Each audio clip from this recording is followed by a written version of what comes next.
एक नगर में 4 ब्राह्मण पुत्र रहते थे। चारों में गहरी मैत्री थी। चारों ही निर्धन थे। निर्धनता को दूर करने के लिए चारों चिंतित थे। उन्होंने अनुभव कर लिया था कि अपने बंधु बांधवों में धनहीन जीवन व्यतीत करने की अपेक्षा शेरहाथियों से भरे कंटीले जंगल में रहना अच्छा है। निर्धन व्यक्ति को सब अनादर की दृष्टि से देखते हैं, बंधु बांधव भी उससे किनारा कर लेते हैं, अपने ही पुत्र पौत्र भी उससे मुख मोड़ लेते हैं, पत्नी भी उससे विरक्त हो जाती है। मनुष्यलोक में धन के बिना न यश संभव है, न सुख।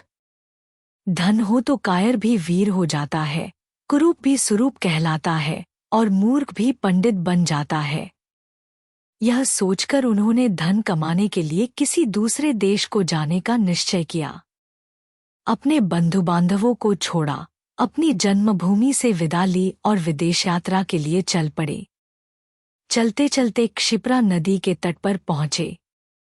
वहां नदी के शीतल जल में स्नान करने के बाद महाकाल को प्रणाम किया। थोड़ी दूर आगे जाने पर उन्हें एक जटाजूटधारी योगी दिखाई दिए। इन योगिराज का नाम भैरवानंद था। योगिराज इन चारों नौजवान ब्राह्मण पुत्रों को अपने आश्रम में ले गए और उनसे प्रवास का प्रयोजन पूछा। चारों ने कहा, हम अर्थ सिद्धि के लिए यात्री बने हैं। धनोपार्जन ही हमारा लक्ष्य है। अब या तो धन कमाकर ही लौटेंगे या मृत्यु का स्वागत करेंगे। इस धनहीन जीवन से मृत्यु अच्छी है। योगिराज ने उनके निश्चय की परीक्षा के लिए जब यह कहा कि धनवान बनना तो दैव के अधीन है, तब उन्होंने उत्तर दिया, यह सच है कि भाग्य ही पुरुष को धनी बनाता है, किंतु साहसिक पुरुष भी अवसर का लाभ उठाकर अपने भाग्य को बदल लेते हैं। पुरुष का पौरुष कभी कभी दैव से भी अधिक बलवान हो जाता है।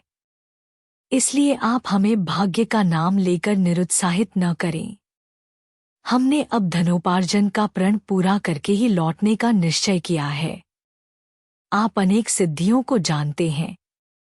आप चाहे तो हमें सहायता दे सकते हैं, हमारा पथ प्रदर्शन कर सकते हैं। योगी होने के कारण आपके पास महती शक्तियां हैं। हमारा निश्चय भी महान है। महान ही महान की सहायता कर सकता है। भैरवानंद को उनकी दृढ़ता देखकर प्रसन्नता हुई। प्रसन्न होकर धन कमाने का एक रास्ता बतलाते हुए उन्होंने कहा, तुम हाथों में दीपक लेकर हिमालय पर्वत की ओर जाओ। वहां जाते जाते जब तुम्हारे हाथ का दीपक नीचे गिर पड़े तो ठहर जाओ। जिस स्थान पर दीपक गिरे उसे खोदो, वहीं तुम्हें धन मिलेगा। धन लेकर वापस चले आओ। चारों युवक हाथों में दीपक लेकर चल पड़े। कुछ दूर जाने के बाद उनमें से एक के हाथ का दीपक भूमि पर गिर पड़ा। उस भूमि को खोदने पर उन्हें ताम्रमयी भूमि मिली।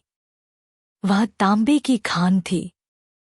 उसने कहा, यहां जितना चाहो तांबा ले लो। अन्य युवक बोले, मूर्ख, तांबे से दरिद्रता दूर नहीं होगी। हम आगे बढ़ेंगे। आगे इससे अधिक मूल्य की वस्तु मिलेगी।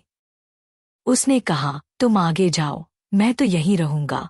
यह कहकर उसने यथेष्ट तांबा लिया और घर लौट आया। शेष तीनों मित्र आगे बढ़े। कुछ दूर आगे जाने के बाद उनमें से एक के हाथ का दीपक जमीन पर गिर पड़ा। उसने जमीन खोदी तो चांदी की खान पाई। प्रसन्न होकर वह बोला, यहां जितनी चाहो चांदी ले लो, आगे मत जाओ। शेष 2 मित्र बोले, पीछे तांबे की खान मिली थी, यहाँ चांदी की खान मिली है, निश्चय ही आगे सोने की खान मिलेगी। इसलिए हम तो आगे ही बढ़ेंगे। यह कहकर दोनों मित्र आगे बढ़ गए। उन 2 में से एक के हाथ से फिर दीपक गिर गया। खोदने पर उसे सोने की खान मिल गई। उसने कहा, यहाँ जितना चाहो सोना ले लो, हमारी दरिद्रता का अंत हो जाएगा। सोने से उत्तम कौन सी चीज है? आओ, सोने की खान से यथेष्ट सोना खोद ले और घर ले चलें। उसके मित्र ने उत्तर दिया, मूर्ख, पहले तांबा मिला था, फिर चांदी मिली, अब सोना मिला है, निश्चय ही आगे रत्नों की खान होगी। सोने की खान छोड़ दे और आगे चल, किंतु वह न माना। उसने कहा, मैं तो सोना लेकर ही घर चला जाऊंगा, तूने आगे जाना है तो जा। अब वह चौथा युवक एकाकी आगे बढ़ा। रास्ता बड़ा विकट था। कांटों से उसका पैर छलनी हो गया।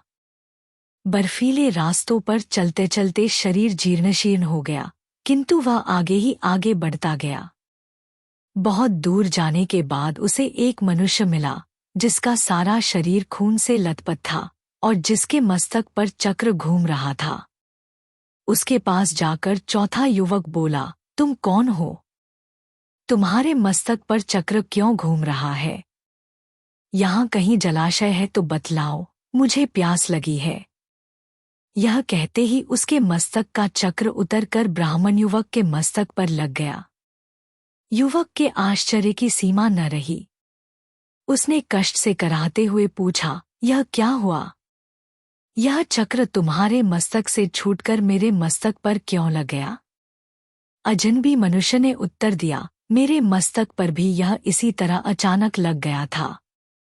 अब यह तुम्हारे मस्तक से तभी उतरेगा जब कोई व्यक्ति धन के लोभ में घूमता हुआ यहाँ तक पहुँचेगा और तुमसे बात करेगा। युवक ने पूछा, यह कब होगा? अजनबी, अब कौन राजा राज्य कर रहा है? युवक, वीणा वत्सराज। अजनबी, मुझे काल का ज्ञान नहीं। मैं राजा राम के राज्य में दरिद्र हुआ था और सिद्धि का दीपक लेकर यहाँ तक पहुँचा था। मैंने भी एक और मनुष्य से यही प्रश्न किए थे जो तुमने मुझसे किए हैं। युवक, किंतु इतने समय में तुम्हें भोजन व जल कैसे मिलता रहा? अजनबी, यह चक्र धन के अति लोभी पुरुषों के लिए बना है।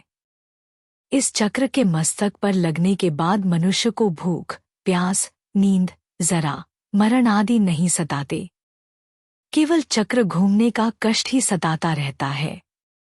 वह व्यक्ति अनंत काल तक कष्ट भोगता है। यह कहकर वह चला गया और वह अति लोभी ब्राह्मण युवक कष्ट भोगने के लिए वहीं रह गया। सीख, लालच बुरी बला है।